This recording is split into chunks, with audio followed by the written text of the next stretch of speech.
This is KQWL 1620 AM, Cold Harbor Emergency Relay Network, Tillamook County Perimeter, the Perimeter Broadcast. If you are hearing this transmission, emergency conditions are ongoing. 3 detonations. Open water. No one has claimed them. They occurred west-northwest of this coast, and a national monitoring tier has ruled out seismic origin, atmospheric testing, and accidental discharge. What followed in the next 90 minutes will be the subject of this broadcast for as long as we are able to transmit. The creamery trucks are still making their Thursday evening run on the 101, and the harbor lights at Garibaldi are on, as if this were any other night. Officials are using the phrase kinetic exchange of unknown attribution, the softest possible language for what the desk is tracking confirmed. It is 9:02 p.m. Pacific. This is KQWL 1620 AM. It is now 9:07 p.m. The desk is working from 3 confirmed sources at this time, and I am going to walk through each one individually because they have not been formally connected by any authority, and this desk will not connect them prematurely. The first source is a regional coordination office based inland, which issued a priority notice at 8:46 p.m. Pacific, confirming that 3 discrete thermal events were detected on satellite at 8:31, 8:33, and 8:34 p.m., each occurring at open ocean coordinates more than 400 nautical miles from the nearest landmass. The coordination office described these events with language I will relay exactly as received. Strategic yield, exoatmospheric, unattributed. That final word, unattributed, is what the desk is weighing most carefully tonight. Unattributed means no nation, no organization. No identified launch platform has been associated with these events. The coordination office classified the detections as isolated, meaning they are treating each event as independent and discrete rather than as a pattern or coordinated sequence. The second source is a coastal aviation relay that handles low-altitude traffic along the northern Oregon corridor. At 8:39 p.m., they issued a blanket ground stop for all non-emergency aircraft between the California border and the Columbia River mouth. The stated reason was electromagnetic interference consistent with ionospheric disruption. Pilots already airborne were instructed to descend below 4,000 feet and proceed to the nearest available landing strip using visual flight rules only. Instrument approaches were suspended. The third source is a fisheries coordination channel out of Garibaldi, which logged the return of a commercial trawler, whose crew reported a visible flash on the western horizon at approximately 8:32 p.m., followed by a sound they described as mechanical rather than explosive, a sustained low tone lasting between 8 and 12 seconds that several crew members felt in their chest cavities before they heard it with their ears. The crew was being evaluated at the harbor. Their vessel's radio housing showed heat damage consistent with a brief internal surge, and the onboard compass is locked on a bearing that does not correspond to magnetic north and has not reset since returning to dock. These 3 sources exist. It is not yet interpreting them collectively. That linkage may come from an authority above this desk. It has not come yet. We continue at 9:07 p.m. Pacific. It is 9:14 p.m. A 4th report has reached the desk, and it adds a scientific dimension to what has so far been observational and administrative. This report comes from a university research station operating a deep ocean acoustic array approximately 200 miles off the edge of the continental shelf. The station reports that at 8:31 p.m. their array recorded a pressure signature inconsistent with any known natural or industrial source in their reference database. The signature's acoustic profile indicates a release of energy in the range associated with, and I am quoting their assessment language exactly as appeared in the document, a strategic yield device. They have stressed in their communication that this phrasing does not confirm a weapon was detonated. It confirms that an energy release of that magnitude occurred at that time and at those coordinates. The distinction between confirming a yield and confirming a weapon is not semantic. It is operational. And this desk will hold it carefully throughout this broadcast. What can now be said is this. For independent sources, none coordinating with one another, none sharing data in real time, have each separately described an event or series of events occurring between 8:31 and 8:34 p.m. at open ocean positions west-northwest of the Oregon coastline. The National Monitoring Tier has not issued a second statement since their 8:46 notice. The Coastal Aviation Relay has not updated their ground stop language or expanded its geographic scope. The fisheries channel out of Garibaldi has gone quiet, and is not responding to routine queries. One additional detail from a university research station demands mention. They report that their array continued to detect low-frequency returns for approximately 19 minutes, following the initial pressure signature. These returns were not echoes. They were not reflections off the continental shelf or the ocean floor. They were described in the original report with one word that the desk is going to hold without interpretation: structured. That word appeared in the university's own language: structured. The desk does not know what structure means when applied to an acoustic return following a strategic yield energy release, and will not speculate on this broadcast. If clarification reaches us from the research station or from any reviewing body, it will be relayed immediately and in full. We are holding at 4 confirmed sources, 3 satellite-detected thermal events, 1 aviation ground stop, and 1 deep ocean acoustic anomaly producing structure returns of undetermined character. This is KQWL 1620 AM. The time is 9:14 p.m. Pacific. It is now 9:22 p.m. A caller from Rockaway Beach reached the emergency relay line at 9:17 p.m. and described what they believe was a second visible flash on the western horizon. This one lower than the event described by the Garibaldi crew and positioned further north than any of the initial reports would suggest. The caller stated that the light persisted for roughly 4 seconds, was blue-white in color rather than the orange or yellow one might associate with an explosion, and was followed by no sound of any kind. Complete silence. This does not match the earlier description from the Garibaldi vessel crew, who reported a flash followed by a sustained mechanical tone lasting 8 to 12 seconds. The Rockaway Beach caller is reporting light without sound. The Garibaldi crew reported light followed by sound. Either we are looking at a different type of event occurring at a different position, or we are looking at a single phenomenon whose sensory characteristics change with distance and angle of observation. Both explanations are consistent with what we know. Neither has been confirmed or eliminated by any instrument. Separately, a regional hospital network serving 3 facilities along the northern Oregon coast has reported a surge in emergency department contacts beginning at approximately 8:40 p.m.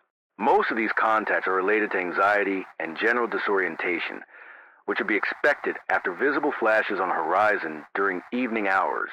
But the hospital network also reports a third category they are logging as auditory complaint, and the desk wants to stay with that category for a moment. Auditory complaint means patients are presenting specifically because they are hearing something they cannot identify, cannot locate directionally, and did not hear prior to 8:34 p.m. The hospital network did not specify in their report to relay what patients describe hearing. They noted only that the volume of auditory complaint calls is outside all normal parameters for a Thursday evening on this coast, and that they have begun diverting non-critical cases to morning callback lists in order to preserve emergency capacity.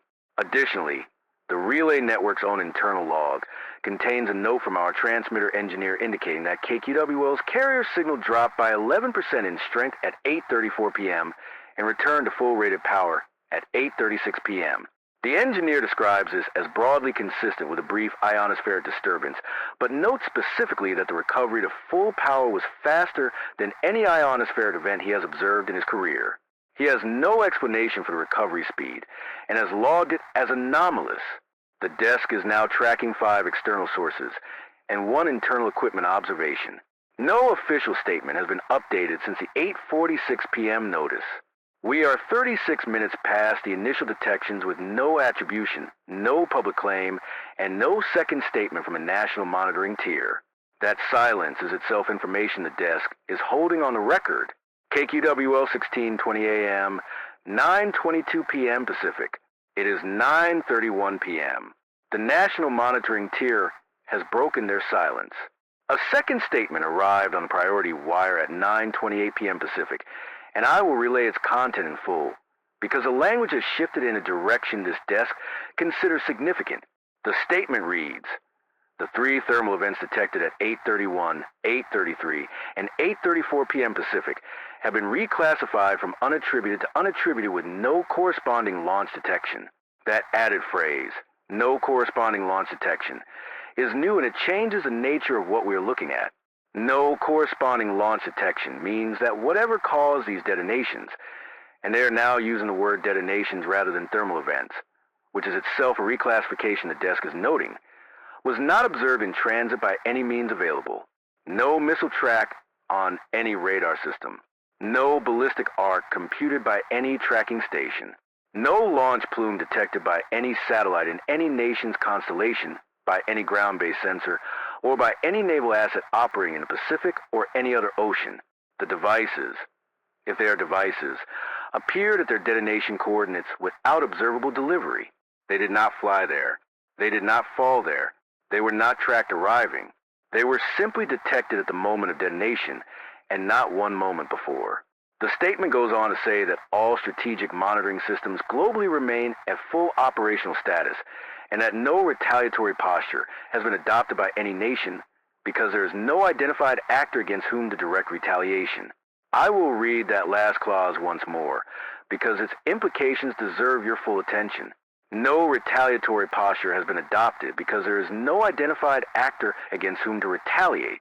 The statement closes by instructing all civil coordination tiers to maintain current advisory levels and await further guidance. The language they use to categorize the overall situation is this: an inconsistency in detection requiring further evaluation. That is stage 1 language. They are framing 3 strategic yield detonations without delivery mechanism as a calibration issue, something the instrument are getting wrong, rather than something the world is getting wrong. That is the report as it reached us.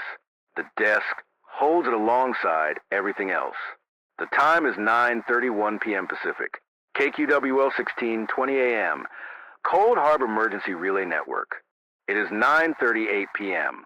The desk has received 2 new pieces of information and a significant correction to something reported earlier, and I will take the correction first because it revises our understanding of what happened to the station's own equipment. The transmitter engineer originally reported that KQWL's signal strength dropped by 11% at 8:34 p.m. He has now revised this assessment after reviewing his logs and waveform recordings more carefully. What occurred was not a drop in power. It was a momentary shift in carrier frequency. For approximately 3 seconds at 8:34 p.m., this transmitter broadcast on a frequency that was not 1620 kilohertz. It shifted to an adjacent frequency. He estimated approximately 1621, and then returned to its assigned channel with no operator intervention and no automatic correction system engaged.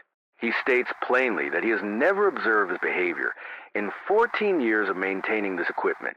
He cannot account for it through any mechanical, electrical, or software explanation available to him. A full hardware inspection conducted in the 40 minutes since the event found nothing wrong with the crystal oscillator, the amplifier chain, the antenna coupler, or any other component. The equipment is functioning entirely within specification, and yet it did something that should be outside its capability, without physical recalibration. I am passing that along as it reached me. Now the 2 new developments. First, the Coastal Aviation Relay has expanded their ground stop. It now covers the entire western coastline of the continental United States, from the Mexican border to the Canadian border. All non-emergency air traffic is grounded from San Diego to the Strait of Juan de Fuca. The relay cited continued ionospheric irregularity and added a phrase I have not encountered in their communications before: signal environment unpredictable. In aviation terminology, this means that navigational instruments, radio altimeters, VOR receivers, ILS localizers, cannot be relied upon to provide readings that correspond to physical reality. Not that they have failed, that they may be providing false information with full confidence. Second, a caller from the Halem reports that at 8:34 p.m. their television, which was receiving a standard cable signal, displayed a test pattern for approximately 6 seconds. The pattern did not match any known emergency broadcast format. It was accompanied by a tone the caller described specifically as pleasant, and they told our relay operator that they found the pleasantness of it far more disturbing than if it had been harsh or alarming. No other channel on their cable system was affected. The pattern has not recurred. The desk is now logging 3 separate signal-related anomalies that cluster around the timestamp of 8:34 p.m., our own transmitter's frequency shift, the hospital network's auditory complaint category, and this cable television anomaly in the Halem. I am observing proximity in time. I am not asserting connection or causation. That is all I am doing at this point. The time is 9:38 p.m. Pacific. It is 9:47 p.m. A report has reached the desk from an infrastructure monitoring body responsible for electrical grid stability along the Oregon and Northern California coast. At 9:41 p.m., this body issued an internal advisory, not public-facing, not intended for broadcast, which reached us through the Relay Network's institutional feed. The advisory states that 3 coastal substations positioned between Astoria and Lincoln City experience simultaneous load fluctuations at 8:34 p.m. Pacific. The fluctuations were not outages. No customer lost power. No breaker tripped. What occurred is more difficult to explain than a simple outage would be. For approximately 4 seconds, all 3 substations drew more power from the grid than any connected load could account for. The excess was small, 2 to 4% above meter demand, but it was real, measured by calibrated instruments, and it appeared at all 3 within the same 1-second window. The monitoring body describes this in their advisory as an anomaly under active review and has dispatched field inspection teams to each substation. They have not connected this anomaly to the offshore detonation events in their advisory language. The desk will observe, without asserting a link, that 8:34 p.m. continues to appear as a timestamp across multiple independent systems that have no technical relationship to one another. The 3rd detonation detected on satellite, our transmitter's frequency shift, the television test pattern reported from Nehalem, the onset of auditory complaints at the hospital network, and now 3 substations drawing power that nothing on their circuits was consuming. Whether these share a cause or whether 8:34 p.m. Pacific is simply the moment when whatever occurred offshore reached the coastline as a generalized electromagnetic effect, this desk cannot determine. Both possibilities are consistent with available information. Neither has been stated or endorsed by any coordinating authority. In other developments, the Regional Coordination Office has extended its standing advisory to include all coastal residents within 5 miles of the waterline. They are not ordering evacuation. They are advising that residents remain indoors, secure windows facing the ocean, and monitor this frequency or any other active emergency channel for further updates. The reason given is precautionary air quality monitoring related to the offshore events. No actual air quality data has been shared publicly or through the relay feed. The advisory references monitoring as an ongoing activity, not results. We continue. KQWL 1620 AM, 9:47 p.m. Pacific. It is 9:58 p.m. I need to update the confirmed facts as they stand because what I am about to relay changes the geographic scope of this event considerably. At 9:52 p.m., the National Monitoring Tier issued a 3rd statement, their shortest communication yet, barely 4 sentences. 3 additional thermal events have been confirmed. These occurred at 9:44 p.m. Pacific. Their locations, 2 over the Central Atlantic Ocean, 1 over the Southern Indian Ocean. Same detection characteristics as the first 3. Strategic yield, open water, no launch detection, no attribution. We are now at 6 total detonations across 3 separate ocean basins in a span of 73 minutes. All over open water far from any landmass. All without observable delivery mechanism. All unclaimed by any state or entity. The statement contains one additional sentence whose implications extend further than anything issued previously tonight. The sentence reads, monitoring systems are operating correctly. The desk is going to pause on that sentence because it exists for a specific reason. If these events are appearing at their detonation coordinates without any prior detection and delivery, no missile in flight, no aircraft overhead, no submarine launch, then the natural and reasonable assumption would be that the detection systems have failed, that something was launched and simply was not seen. The monitoring tier is preempting that assumption with the sentence. They are stating explicitly, our systems work. Our satellites are functioning. Our radar networks are active. Our naval detection assets are operational. We would see a launch if a launch occurred. There was no launch. Whatever this is, it is not a failure of our ability to detect delivery. It is a phenomenon in which strategic yield detonations are occurring without the delivery mechanism that all known weapons require. The coordination tier's language has shifted. They are no longer using the word isolated. They now describe the situation as unexplained and under active review. That represents movement from their initial framing. The condition persists. The instruments are confirmed functional. Both of those facts now stand together in the official record. The time is 9:58 p.m. Pacific. 6 strategic yield detonations. 3 ocean basins. No launches detected. No actor identified. This is KQWL 1620 AM. We are broadcasting. It is 10:11 p.m. The desk has received 3 caller reports in rapid succession and a single institutional update. And I am going to take the institutional update first because it introduces a word that has not appeared in any official communication until now. A maritime coordination body responsible for Pacific commercial shipping lanes has issued a notice to all vessels. Do not approach the coordinates of any detected detonation event. Vessels currently positioned within 200 nautical miles of any known event site are instructed to reverse course immediately and proceed at best speed to the nearest available port. The stated reason for this instruction is radiological uncertainty. That is the first time the word radiological has appeared in any communication reaching this desk since the events began at 8:31 p.m. I'm flagging this word specifically. Radiological uncertainty does not mean that contamination has been detected. It means that the maritime body cannot confirm the absence of contamination and is therefore acting on precautionary principle. It is a hedge, not finding. But it introduces a possibility into official language for the first time. Now, the 3 callers. The first, from Bay City, reports that beginning at approximately 9:45 p.m., the surface of Tillamook Bay became still in a manner they describe as unnatural. Not calm in the way water is calm on a windless evening. Still in a way water does not behave. Flat, motionless, showing no tidal current and no wave action of any kind. The caller reports that boats moored in the harbor are not rocking. The second caller, from Cape Mears, reports that at 9:48 p.m. a low vibration became perceptible through the ground, not audible through the air, but felt through floors, through foundations, through the soles of shoes. This caller describes it as continuous, unchanging in intensity, and without any rhythm or pulsation. Constant. The third caller, from Wheeler, reports that at approximately 9:50 p.m., every dog in their immediate neighborhood oriented in the same direction, west-northwest, toward the open ocean, and stopped moving. Not barking, not pulling at leads, standing or sitting in face in the water, and not responding to their owners' voices. 3 independent callers describing 3 different sensory observations, visual, tactile, behavioral, all beginning within minutes of a second confirmed detonation cluster.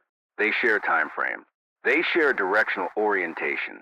West-northwest is the bearing from this section of coast to the coordinates of the first 3 detonation events. KQWL 1620 AM, 10:11 p.m. Pacific. It is 10:24 p.m. The University Research Station monitoring the Deep Ocean Acoustic Array has issued a second report, and the desk considers this one of the more significant communications received tonight, because it moves the structure returns from a category of anomaly into something closer to a characterized phenomenon. Their array has been recording continuously since 8:31 p.m., and they have now completed what they describe as preliminary computational analysis of the returns detected following the initial pressure signature. Their findings are as follows. The returns are not random. They are not reflections off geological features. They are not echoes of the original detonation energy bouncing off the continental shelf. They exhibit internal repetition at a fixed interval of 4.2 seconds between each pulse. The amplitude of each individual return is identical to the others within the array's measurement error. Less than 0.1% variation across nearly 2 hours of continuous recording. The frequency content of each pulse is consistent across the entire monitoring period with no drift, no degradation, and no modulation. The station describes this pattern with language I am going to relay using their exact phrasing, indistinguishable from a manufactured signal. They are not calling it a manufactured signal. They are saying that the characteristics they can measure are identical to what a manufactured signal would exhibit, and that their instruments cannot find a difference between this and something deliberately produced. The distinction they are drawing is epistemological rather than physical, and the desk will respect it. Separately, a regional emergency management office has issued an updated advisory for the coastal zone. The earlier instruction was to remain indoors. The updated version adds a new directive. Do not operate radio transmitting equipment until further notice. Receiving equipment is unaffected, It applies only to transmission. KQWL 1620 AM is, by function, radio transmitting equipment, but our emergency relay charter exempts us. Still, the advisory's existence means someone with coordination authority believes the act of transmitting may interact with whatever is occurring in the signal environment tonight. The desk does not know what mechanism would allow a civilian radio transmission to interact with strategic yield detonation events occurring over open ocean. The advisory provides no explanation. It instructs. The time is 10:24 p.m. Pacific. This desk continues to operate under its emergency relay exemption. We are still here. It is 10:37 p.m. The National Monitoring Tier has issued a force statement, and it arrived at 10:33 p.m. Pacific, carrying language that was not present in any of the 3 prior communications. The desk considers this statement a significant escalation in how the events are being classified at the highest level. I will relay the key content in full. The statement reads, 9 total events now confirmed across 4 ocean basins. The 9th event occurred at 10:27 p.m. Pacific in the northern Arctic Ocean. All 9 events share identical yield signatures. The statement uses the word identical rather than similar or consistent. Identical. The monitoring tier is asserting that all 9 detonations released exactly the same amount of energy to within their instrument's ability to measure, which is to say, to within fractions of a percent. 9 detonations in 4 oceans producing the same yield with manufacturing precision that no known weapons program can achieve. The statement continues, no delivery mechanism has been identified for any event.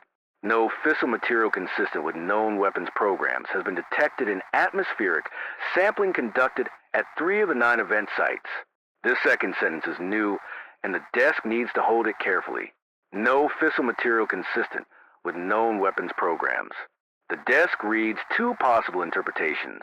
Either the detonations release no radioactive material at all, which would mean they are not nuclear weapons in any conventional sense, or they release material that does not match the isotopic signature of any warhead in any nation's arsenal. Both interpretations are extraordinary. The statement does not indicate which the monitoring tier intends. The statement closes, strategic posture remains unchanged globally. All parties with confirmed strategic capability have issued denials of involvement. The monitoring tier assesses these denials as credible. Every nation on Earth capable of building a weapon of this yield has said they did not do this, and the people whose job it is to doubt such denials apparently believe them. I'll leave the wording as it reached us. 9 detonations, no delivery, no recognized material, no responsible party. The time is 10:37 p.m. Pacific. KQWL 1620 AM. It is 10:48 p.m. Caller reports have increased substantially in volume over the last 11 minutes, and the desk is going to shift its approach for this update. Rather than relaying individual calls, I will summarize the aggregate picture, because the number of reports now exceeds what can responsibly be conveyed one at a time without falling behind the incoming information. Callers from across Tillamook County, from Manzanita, in the north-south to Pacific City, are describing 3 consistent phenomena. First, the ground vibration originally reported by the single Cape Meares caller at 9:48 p.m. has now become perceptible across a much wider area. Callers are reporting from inland positions as far as 6 miles from the waterline, well beyond any area where ocean-related vibration would normally be felt. It remains subaudible, felt through the body and through structures, not heard through the air. Multiple callers describe the sensation as similar to standing near heavy industrial machinery, but with one critical difference. There is no variation in intensity and no rhythm. It does not pulse. It does not cycle. It is constant in a way that mechanical vibration almost never is. Second, the unnatural stillness of the water reported earlier from Tillamook Bay has now been described by callers at every bay, inlet harbor, and tidal flat in the county.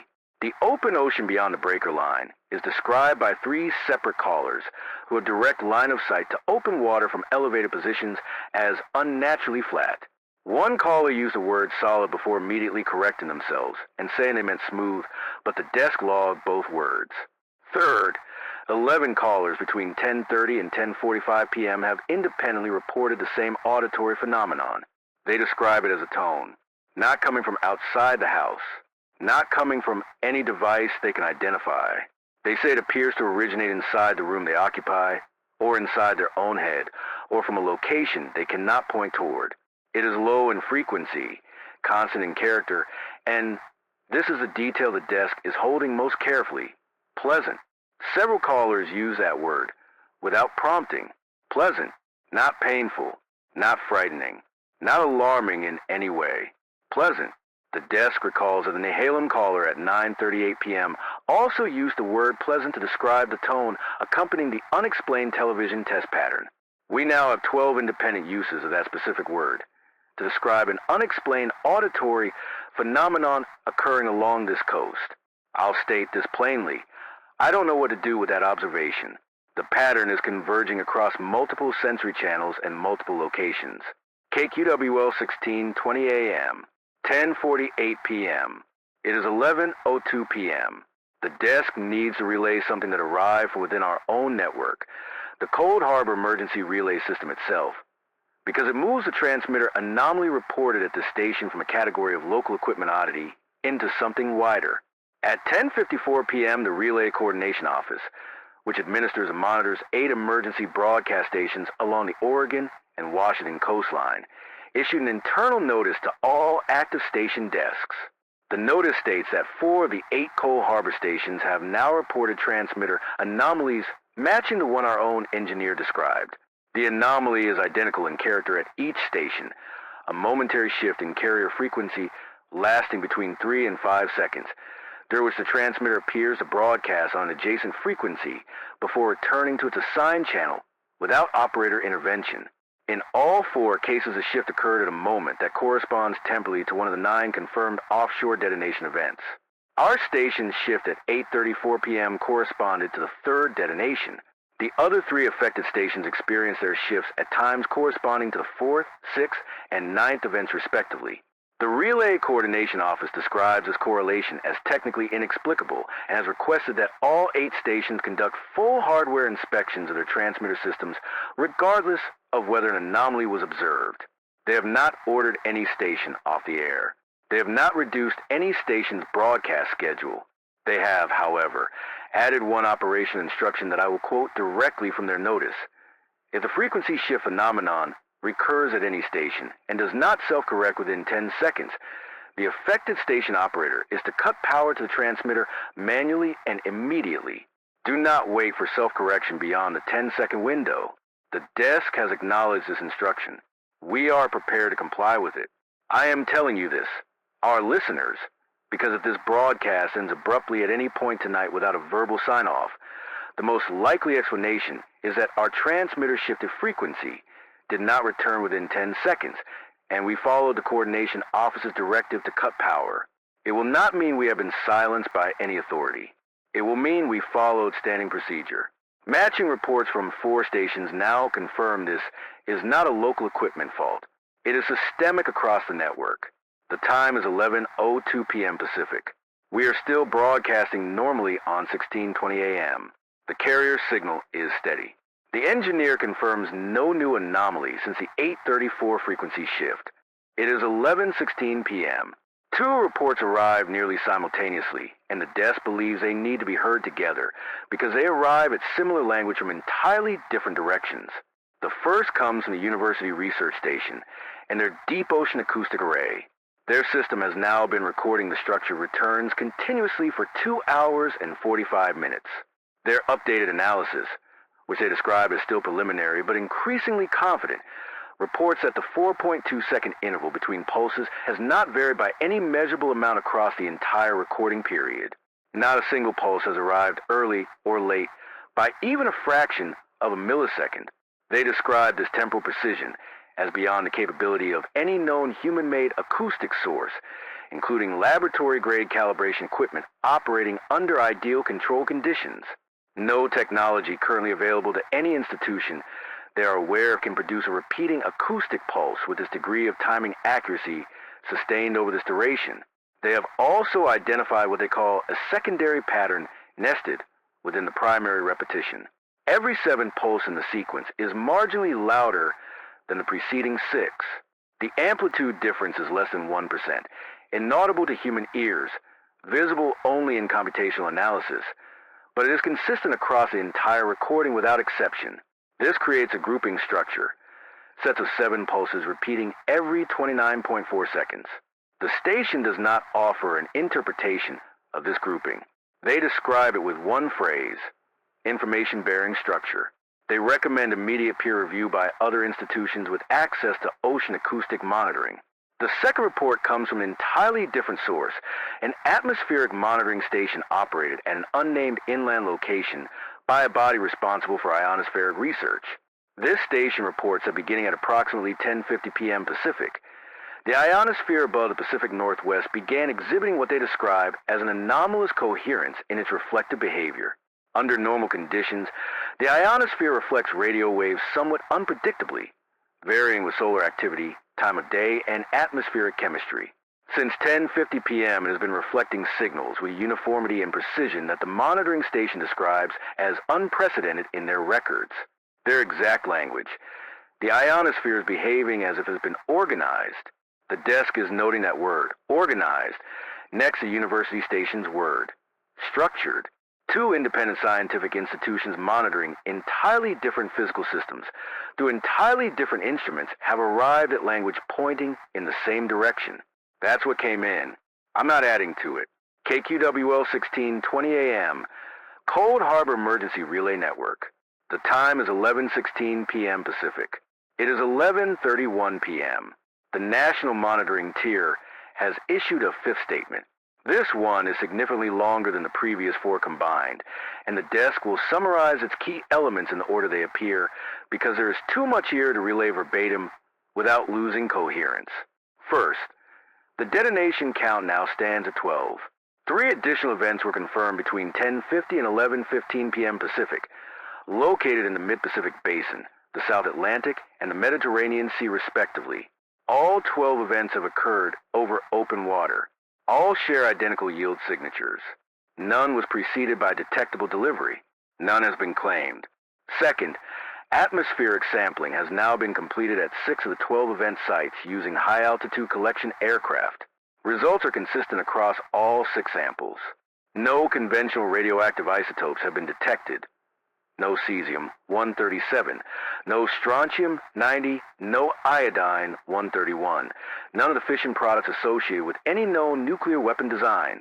Instead, sampling has identified what the statement describes as an uncharacterized energetic residue that does not correspond to any element or compound cataloged in current scientific literature.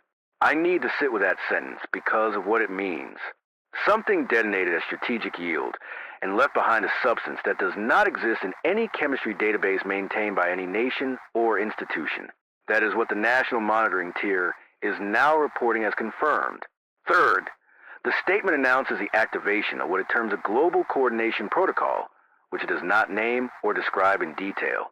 It states that all nations possessing strategic weapons capability have agreed to suspend independent military decision-making pending joint assessment of the phenomenon. The phrase mutual restraint agreement appears in the text. Every major military power on Earth has agreed not to act unilaterally because there is no target against which to act. Fourth and finally, a new public advisory. Citizens are instructed to remain indoors, avoid all non-essential travel, and continue monitoring emergency broadcasts for updated guidance. The advisory adds one sentence that the desk has been waiting to hear from an official source. Do not be alarmed by unusual sensory phenomena, including auditory tones, visual disturbances, or perceptions of ground movement.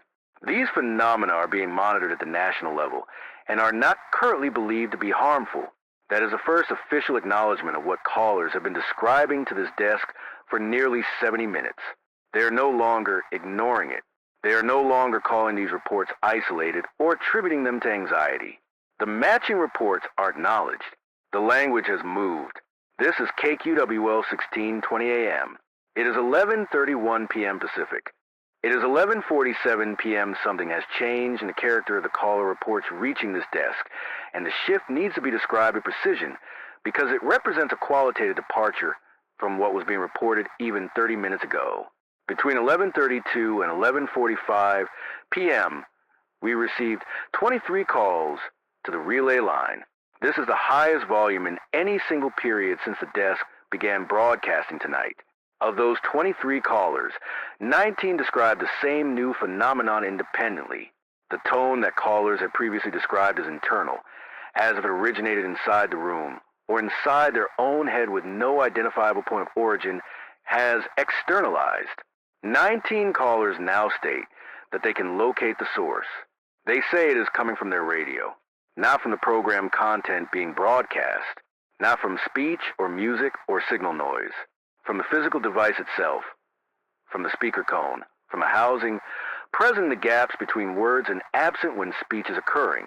They describe it as occupying the silence, present during every pause in the broadcast, and ceasing the instant a human voice resumes. The desk is going to do something that may be unusual for this type of broadcast. I am going to stop speaking for a period of 5 seconds. During that silence, if you are hearing anything from your receiver that is not the ambient noise of a carrier wave, I would ask you to note it. I have no way of confirming from this end whether our outgoing signal contains anything it should not. Our transmitter engineer is monitoring the carrier in real time and reports it as clean. No anomalous modulation, no subcarrier, no embedded tone detectable on his instruments. The 5 seconds have passed. The desk heard nothing. Our monitoring shows nothing. But 19 independent callers distributed across 30 miles of coastline are insisting that something occupies the silence between my words on their receivers. What they describe is not interference, not static, not electrical feedback. A tone, deliberate, structured, and pleasant, that exists only when this broadcast pauses. I cannot confirm it. I cannot deny it. I can only log it and continue. This is KQWL 1620 AM. The time is 11:47 p.m. Pacific. It is 12:04 a.m. Friday. The Relay Coordination Office has responded to our inquiry regarding the phenomenon callers described in the previous update, and their answer introduces a concept this desk has not encountered in any prior emergency communication. Of the 8 Cold Harbor stations in the network, 5 are currently on the air and broadcasting. All 5 have received caller reports in the last 30 minutes matching exactly what I described. Listeners hearing a tone in the silence between spoken words on emergency broadcasts. The Coordination Office conducted spectral analysis on the outgoing signals of 2 stations, including KQWL, using monitoring equipment located at their central facility. They found nothing anomalous in either station's transmitted signal. The broadcasts are clean. The carrier waves contain no embedded audio, no subcarrier modulation, no unexplained energy at any frequency. Whatever listeners are perceiving is not being placed into the signal by our transmitters. The Coordination Office's assessment, which they emphasize as preliminary and based on limited data, is that something is being added to the broadcast signal after it leaves the transmitting antenna and before it arrives at the listener's radio receiver. During propagation, in the space between the station and the listener, the desk will let that assessment stand exactly as received. I have no framing to add to it. In a parallel development, a regional emergency management office has issued an updated advisory specifically addressing coastal residents and their relationship to broadcast media. The advisory reads, residents are advised to reduce radio listening to periodic check-ins rather than continuous monitoring. Recommended exposure, 5 minutes per hour. The desk is going to note the extraordinary character of that instruction without editorializing beyond the observation itself. An emergency management office, a body whose purpose is to keep citizens informed during crises, is advising people to listen less to emergency broadcasts during an active emergency. They are telling you to turn us off for 55 minutes of every hour. The advisory does not explain why. It does not cite a health concern, a cognitive risk, or a specific danger associated with listening. It simply instructs 5 minutes per hour. This desk is not going to tell you what to do with that advisory. Our obligation under the Cold Harbor Charter is to broadcast continuously during declared emergency conditions. Your obligation is to yourself. The signal environment is no longer behaving in ways consistent with natural phenomena. That is now the assessment of multiple independent scientific and coordination bodies. KQWL 1620 AM. It is 12:04 a.m. Friday. It is 12:19 a.m. The National Monitoring Tier has issued a 6th statement, and the detonation count has changed substantially.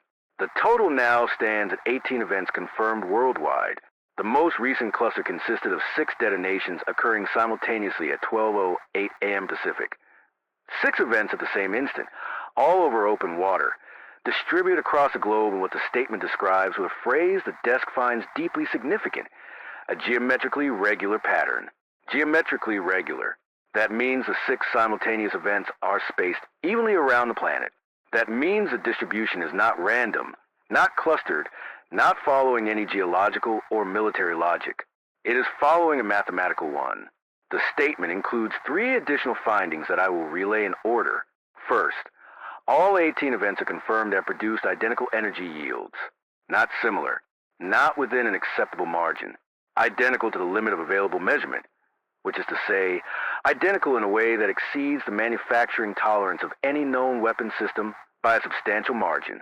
No human technology can produce 18 identical detonations. Second, the uncharacterized energetic residue first detected in high-altitude atmospheric sampling is now being reported at ground level in multiple coastal regions adjacent to detonation sites worldwide. The substance is described as non-toxic based on preliminary biological exposure tests, non-ionizing, and presently chemically inert. No health advisory has been issued regarding it because it does not appear to interact with biological tissue or environmental systems in any measurable way. It is simply present. Third, the structure acoustic signal originally detected by the University Research Station off the Oregon coast has now been independently confirmed by 19 separate ocean monitoring systems distributed across every major ocean basin on Earth. All 19 systems report the same 4.2-second pulse interval. All report the same 7-pulse amplitude grouping.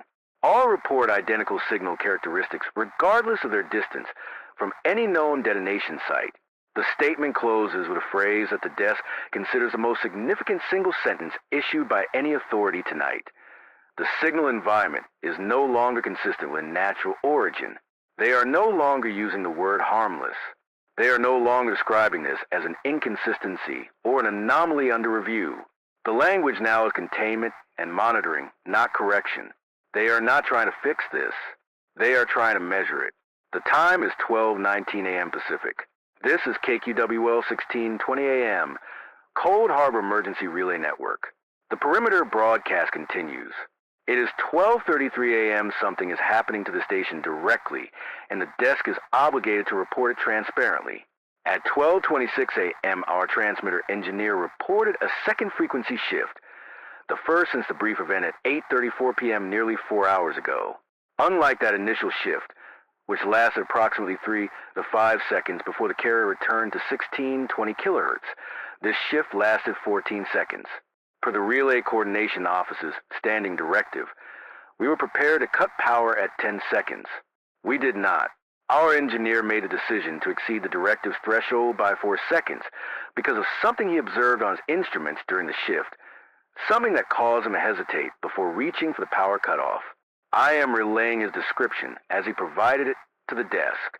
He states that during the 14-second shift, the transmitter was not malfunctioning. It was not drifting. It was not producing erratic output. It was operating precisely and cleanly at full rated power on a frequency of 1,621.4 kilohertz. Locked on that frequency with stability that should not be achievable without physically recalibrating the crystal oscillator, a process that requires tools, time, and deliberate human action. The transmitter was broadcasting perfectly on a frequency no one selected. When it returned to 1620 kilohertz at the 14-second mark, it did so instantaneously, not a gradual drift back to the assigned frequency, a step function, one stable state to another with no transition period, no intermediate frequency, no settling oscillation. The engineer describes his behavior as impossible with the hardware installed in this station. It implies, in his professional assessment, that something external to our equipment exercised control over the transmitter's operating frequency for 14 seconds and then released it. We are now broadcasting with the knowledge that our signal may not be entirely under our own control. The Relay Coordination Office has been informed. Their response, received at 12:31 a.m., consisted of 2 directives. Continue broadcasting and log all anomalies with precise timestamps. No station in the network has been ordered off the air. No explanation has been offered for what is being observed. If the shift recurs and does not self-correct within 15 seconds, the coordination office has extended the threshold from 10. We will cut power. The time is 12:33 a.m. Friday. KQWL 16, 20 a.m. It is 12:48 a.m. A verified report from an infrastructure coordination body covering the Western Interconnected Power System has reached the desk and extends a pattern of electrical anomaly observed locally at 8:34 p.m. to a regional scale that the desk finds difficult to contextualize but will relay without editorializing. Between 12:15 and 12:40 a.m. Friday, 31 electrical substations along the Pacific coast from Northern California to Southern Washington have reported the same category of anomaly first observed at 3 local substations earlier tonight. An inexplicable excess load, power being drawn from the grid above and beyond what any connected customer, device, or system accounts for, registering between 2 and 4% above total meter demand, lasting between 3 and 7 seconds per occurrence. In 27 of the 31 reported cases, the timing of the excess draw corresponds to within 1 second of a confirmed offshore detonation event. The infrastructure body's assessment is terse, and the desk will quote it directly. Draw is real, measured, reproducible. Source is internal to the grid architecture. No connected load corresponds to the excess consumption. Power is being used by something inside the distribution system that does not appear on any engineering schematic, any maintenance record, or any equipment inventory. Inspection teams have been dispatched but report that the draw ceases before they arrive at any given substation and resumes at a different station during the next event. The convergence across systems is now difficult to characterize as coincidental. The transmitter frequency shifts correspond temporally to detonation events. The substation power draws correspond temporally to detonation events. The structured acoustic pulses in the ocean correspond to detonation events. The auditory phenomenon reported by coastal callers began in the intervals between detonation events.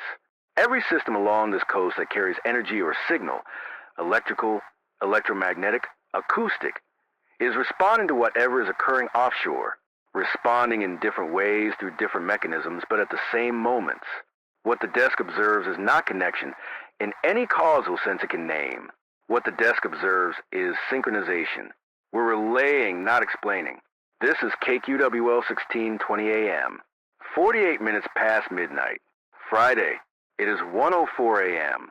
A report has reached a relay from a continental seismic monitoring network that operates detection stations across 4 countries on 2 continents. This report was not directed to our network specifically. It was issued as a broad scientific advisory, and our institutional feed intercepted it through standard monitoring channels. The report states that beginning at 12:08 a.m. Pacific, the precise moment the 6 simultaneous detonations achieved their geometrically regular global distribution, a low-frequency vibration has been continuously detected in the Earth's crust, not localized to the detonation sites, not concentrated in any tectonic zone, present everywhere. Every seismic station in their 43-station network across 3 continents is recording the identical vibration, at the identical frequency, at the identical amplitude. It has the same spectral characteristics as the subaudible ground tremor reported by callers in Tillamook County since 9:48 p.m. The callers were not imagining it. The callers were not experiencing anxiety-driven somatic symptoms. They were detecting, through their own bodies, a vibration that is now confirmed to be planetary in scope. The entire solid crust of the Earth is oscillating at a single frequency. It began at the moment the detonations achieved geometric regularity. The seismic network describes a vibration with specific technical language, steady state, non-damaging at current amplitude, and entirely without precedent in the geological or seismological record. It does not resemble an earthquake. It does not resemble volcanic tremor. It does not resemble any known tectonic process, any industrial source, or any weapon effect ever recorded. What it resembles, in their professional assessment, and this is their language, not this desk's, is a driven oscillation, an externally forced vibration. Something is causing the planet to vibrate the way a bow drawn across a string causes a string to resonate. From outside, the desk has no framework for this category of information. None was provided in any training. any protocol document, or any emergency procedure the station operates under, but the sources are verified institutions. Their instruments are calibrated and functional. The data is real and reproducible. It is 1:04 a.m. Friday. We continue. KQWL 1620 a.m. It is 1:18 a.m. Two developments arrived within moments of each other, and the desk will relay them in sequence. The first comes from a National Broadcast Coordination Authority, the body responsible for managing allocation and use of the electromagnetic spectrum within this country. They have issued an emergency directive effective within 60 minutes. All commercial broadcasting is to cease. All entertainment programming, all music, all regularly scheduled content across all frequencies, AM, FM, and television. Only emergency relay stations operating under government charter and direct government communication channels are to remain on the air after 2 a.m. Pacific. The stated justification is spectral management during an anomalous signal environment, which is to say, they want to reduce the total amount of human-generated electromagnetic radiation being broadcast in order to observe or manage whatever else is present in the signal space. This directive effectively means that by 2 a.m. KQWL and a handful of stations like it will be among the only human voices transmitting on any frequency along this coast. The second development comes from overseas, relayed through a scientific data exchange network that are institutional feed monitors. The structured acoustic signal, the 4.2-second pulse pattern with its 7-pulse amplitude grouping, is no longer confined to ocean water. Ground-based acoustic and seismic sensors in 3 separate continental regions, Western Europe, Central Asia, and Eastern Australia, are now detecting the identical signal propagating through solid bedrock. The signal has moved from water into stone. It is using the planetary crust itself as a transmission medium in the same manner it previously used ocean water. The university research station that first identified the signal has issued an addendum confirming that its measurable characteristics are perfectly identical regardless of the medium in which it is detected. Same interval, same grouping, same precision, same amplitude relationships, water or rock. It makes no difference to whatever is producing this. I will acknowledge something directly to whoever remains listening at this hour. I do not understand what is happening. That has been true since 8:31 p.m., but it is more true now than it was 4 hours ago. What this desk can do is continue to relay verified information from confirmed sources. That is its function. It will not speculate.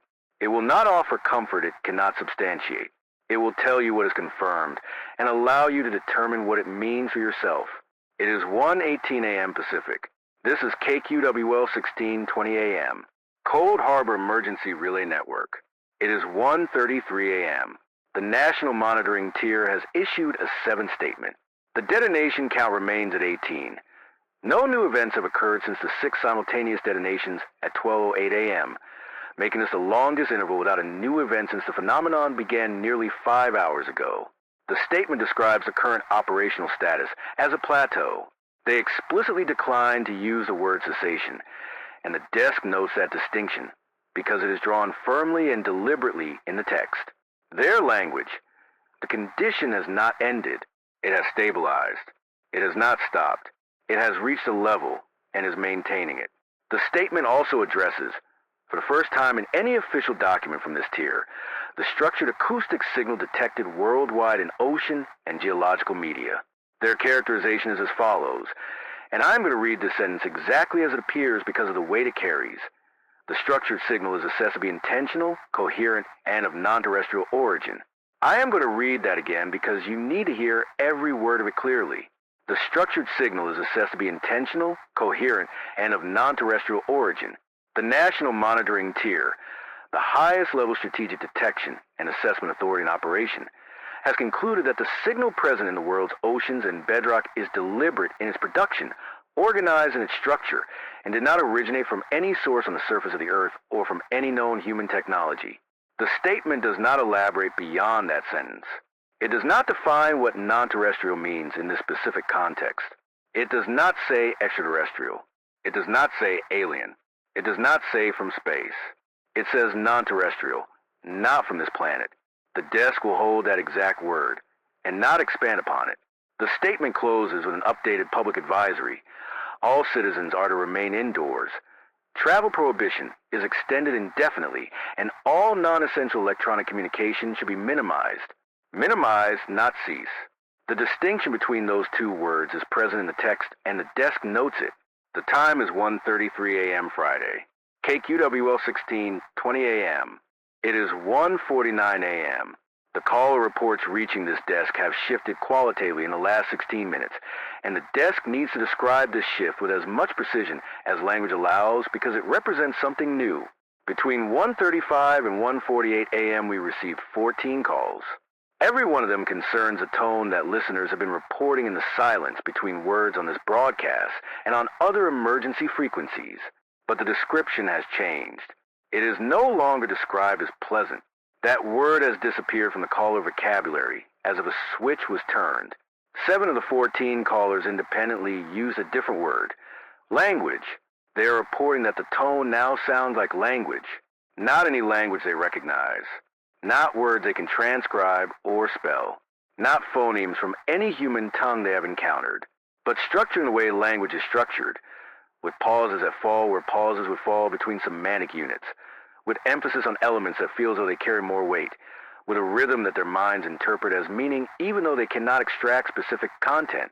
One caller from Oceanside described the experience in terms of desk we'll paraphrase carefully. They said it's like hearing someone speak a sentence you almost understand, and each time the sentence repeats you understand a slightly larger fraction of it. Not more words, more meaning, as if comprehension is approaching from a direction that bypasses vocabulary entirely. The desk is going to be careful here about what it confirms and what it holds open. 14 listeners are independently describing the same perceptual experience without coordination between them. That experience may represent the well-documented human tendency to impose pattern on randomness, paritally applied to sound rather than vision, hearing language in noise the same way people see faces in clouds. That is possible, but the desk is obligated to note that the University Research Station's analysis already identified the acoustic signal as carrying information-bearing structure. If the signal does carry structured information, and if that information has found a pathway into broadcast infrastructure, then what these listeners describe is not projection. It is reception. The condition is now operating independently of any human system, propagating through infrastructure without human initiation, without mechanical cause, and without any framework this desk possesses to explain it. The time is 1:49 a.m. Friday. It is 2:07 a.m. The desk has received a restricted advisory, meaning it was intended for institutional recipients only and not for public broadcasts, but it reached us through the Relay Network's feed, and the desk has made a decision to relay it because withholding verified information during an emergency of this magnitude is not something the station's charter permits. The advisory states the following. Listeners reporting comprehension of the auditory phenomenon are to be treated as a priority medical concern. Assessment teams are to evaluate for cognitive disruption, dissociative states, and suggestibility. The advisory then adds an instruction that the desk finds extraordinary in its implications. Do not engage with the content of what listeners claim to understand. Do not ask them to elaborate. Do not record their descriptions beyond initial intake. Do not permit them to discuss their perceptions with other patients or with staff. A coordination office is instructing medical professionals to treat anyone who claims to understand the tone as a patient requiring containment of information rather than treatment of symptoms. Not a witness. Not a source of intelligence. A case to be documented and isolated. The desk needs to place this advisory in its proper context. It was issued 93 minutes after the National Monitoring Tier, a higher authority than the office that produced this advisory, assessed the structured signal as intentional, coherent, and of non-terrestrial origin. If the signal is intentional, it presumably intends to be received. If it is coherent, it presumably carries content. If it carries content, then people who report perceiving that content are not experiencing a medical event. They are experiencing reception, and yet the official instruction is, do not hear what it says. Something is speaking. Do not listen. Both of those positions now exist simultaneously in the official record, issued by bodies of comparable institutional authority, in direct and irreconcilable contradiction. The desk holds both on the record.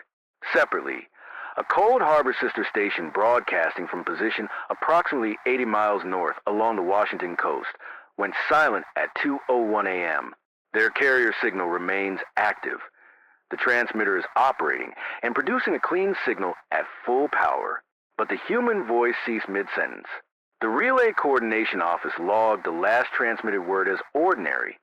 7 minutes of open carrier followed. Then the station signal began carrying the structured pulse pattern. The 4.2-second interval broadcast clearly at full rated power on that station's assigned frequency. The equipment has been converted from human use to signal use without physical intervention. We are now 7 active stations out of 8. KQWL 16, 20 a.m. 2:07 a.m. Friday. It is 2:22 a.m. A second Cold Harbor station was converted at 2:16 a.m. same sequence as the first. Human voice ceased without warning. Carrier held steady for several minutes. Structured signal replaced the announcer and is now broadcasting continuously on the station's assigned frequency. 6 active stations remain in the network. The Relay Coordination Office has issued a revised operational directive in response to these losses. The previous threshold for manual power cutoff during a frequency shift was 10 seconds. That has been extended to 15 seconds because 3 of the remaining stations experienced frequency shifts lasting between 11 and 13 seconds over the past 90 minutes, and cutting power at 10 would have taken them off the air unnecessarily when the shift self-corrected. The desk acknowledges the new threshold, 15 seconds. In parallel with these network developments, the National Monitoring Tier's 8 statement arrived at 2:18 a.m. It is a single paragraph, and it contains language that the desk considers terminal in the sense that nothing beyond it seems possible within the existing framework of official communication. The statement reads, "The structured signal has been decoded at the primary pattern level. Content is mathematical. The system is base 12. The progression follows prime number sequences in ascending order. The signal is assessed to be a proof of intent, a demonstration that the signal is designed to be understood by mathematical intelligence. It is being transmitted to be received and comprehended. We assess that first contact conditions exist and have advised accordingly. First contact conditions exist. The desk logs this. The signal is stable at full intensity across all detection systems globally: oceanic, geological, atmospheric, electromagnetic. It has not fluctuated, weakened, or changed in character since achieving its current state.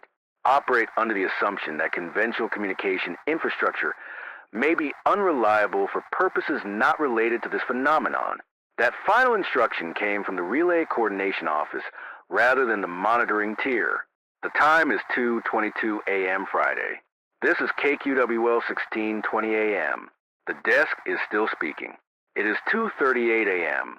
The desk is going to provide a comprehensive status summary for anyone who has just tuned to this frequency or who is returning after the recommended 5-minute monitoring interval. This is KQWL 16, 20 a.m. Cold Harbor Emergency Relay Network. Tillamook County Perimeter. The Perimeter Broadcast. The current situation as confirmed at 2:38 a.m. Friday is as follows. 18 strategic yield detonations have occurred over open ocean in a geometrically regular pattern distributed around the globe. No nation is responsible. No delivery mechanism has been identified for any event. No conventional radioactive material was released. Only an uncharacterized energetic residue. A structured signal has been detected in the world's oceans, bedrock, and atmosphere, repeating at precise 4.2-second intervals with nested 7-pulse amplitude grouping. This signal has been assessed by the National Monitoring Tier as intentional, coherent, of non-terrestrial origin, and carrying mathematical content decoded as a base 12 prime number progression. The signal has been perceived by radio listeners as a tone present between words on emergency broadcasts, evolving over the past 2 hours from a pleasant hum to something multiple callers independently describe as resembling language. 2 Cold Harbor relay stations have been converted. Their transmitting equipment now carrying the structured signal without human input or control. The Earth's crust is vibrating at a single-driven frequency detectable by seismic stations on every continent. All commercial broadcasting has ceased worldwide. All air traffic is grounded globally. Travel is prohibited. Citizens are instructed to remain indoors and minimize electronic communication. Medical authorities have been instructed to treat anyone reporting signal comprehension as a priority concern and to not engage with reported content, an instruction that contradicts the monitoring tier's own assessment that the signal is designed to be understood. The National Monitoring Tier assesses that first contact conditions exist. The desk cannot tell you what this means. No one has told the desk what this means. No one above this desk appears to know what this means. What we do is relay confirmed information during an emergency. The emergency is ongoing. The condition is stable at full intensity. We continue. 2:38 a.m. Friday. It is 2:54 a.m. 3 developments have reached the desk, and I will relay them in ascending order of the difficulty they present to rational description. First, the planetary ground vibration has increased in amplitude by approximately 12% since midnight, as measured by the Continental Seismic Network. It remains well below any threshold of structural concern to buildings or infrastructure, but it has crossed the threshold of human audibility in enclosed spaces. Callers are now describing a hum emanating from walls, floors, foundations, and solid furniture. It is a vibration of the planet itself, now loud enough to hear with human ears in a quiet room. Second, a global aviation coordination authority has confirmed that as of 2:30 a.m. Pacific, no aircraft of any kind is currently in flight anywhere on Earth. Not grounded by weather, not grounded by mechanical failure, grounded by the confirmed impossibility of navigating within an ionosphere that has been, in their word, reorganized. All satellite-based navigation systems are inoperable. All ground-based radio navigation beacons are producing readings that do not correspond to physical position. Pilots who attempted instrument flight in the early hours of this event reported positions hundreds of miles from their actual location. The world's aircraft are on the ground and will remain there until the signal environment returns to a state consistent with natural atmospheric physics. No timeline has been offered for when or whether that will occur. Third, callers reporting the language-like quality of the tone have, in the last 20 minutes, begun describing convergent content, not identical words, not a shared sentence. A shared sense of meaning arriving through nonverbal channels. One caller in Manzanita described it as understanding a gesture without seeing the hand. A caller from Pacific City described it as knowing what someone means before they finish speaking. A caller from Nettitz said it felt like remembering something you never learned.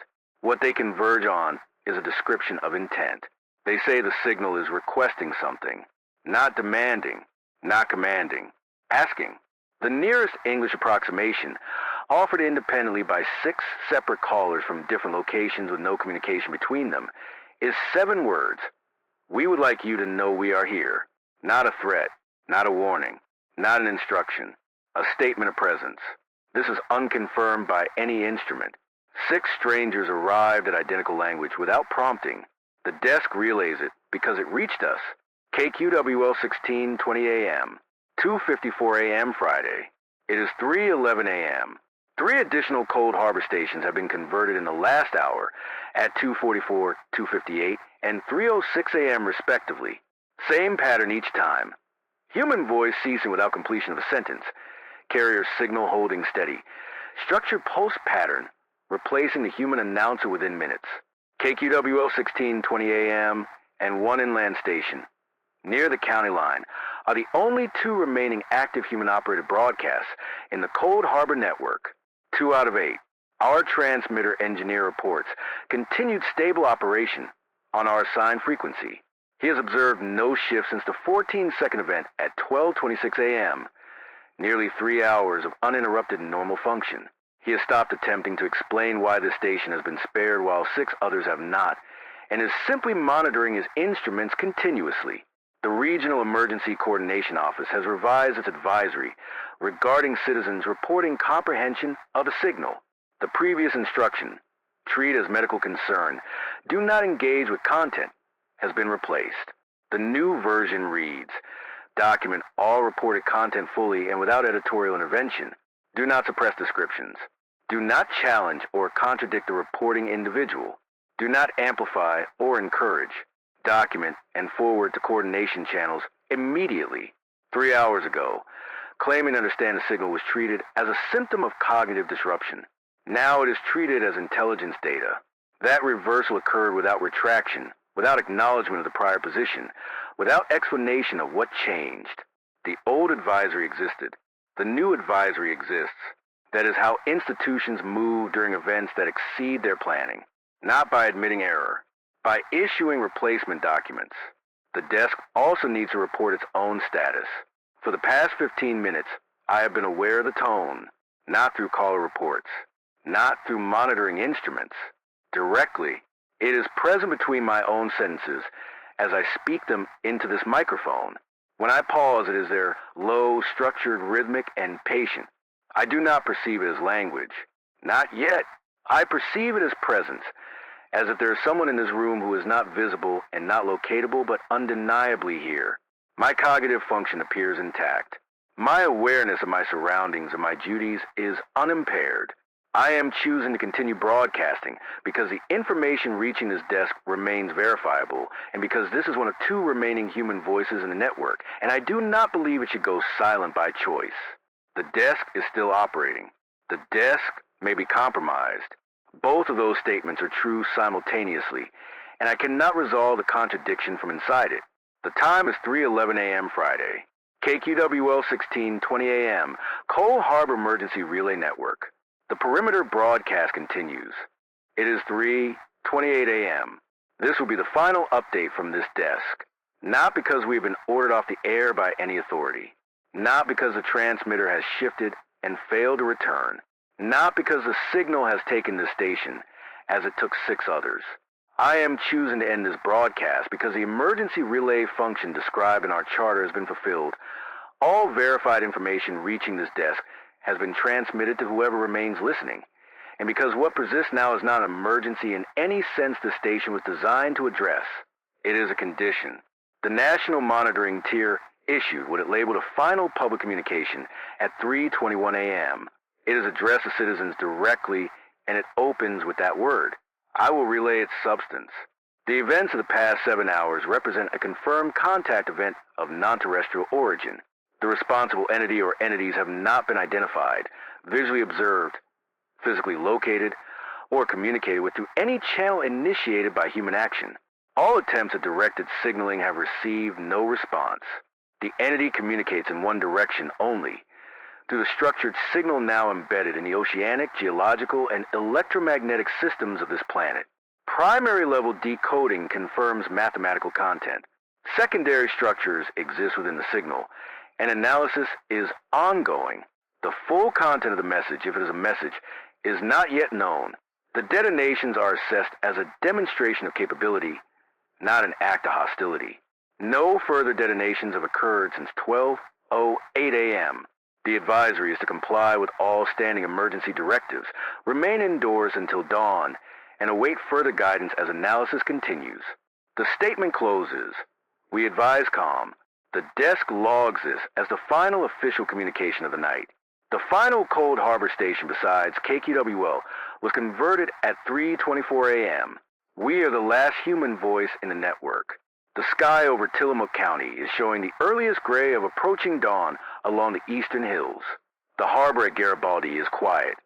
No engines, no crews preparing for a morning that will not proceed as mornings here proceed. The tone is audible now in open air without equipment. Our engineer confirmed it when he opened the transmitter building's exterior door. It comes from the water and from the ground and from the air itself. The Regional Coordination Office issued a final advisory at 3:25 a.m.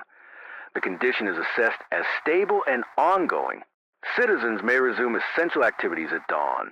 Remain alert for further advisories on all available channels. The signal continues.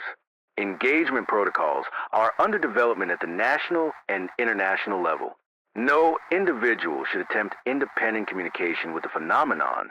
The desk has nothing further to relay. All information broadcast during these 7 hours was verified at the time of its transmission by the sources available to this station. The condition is ongoing.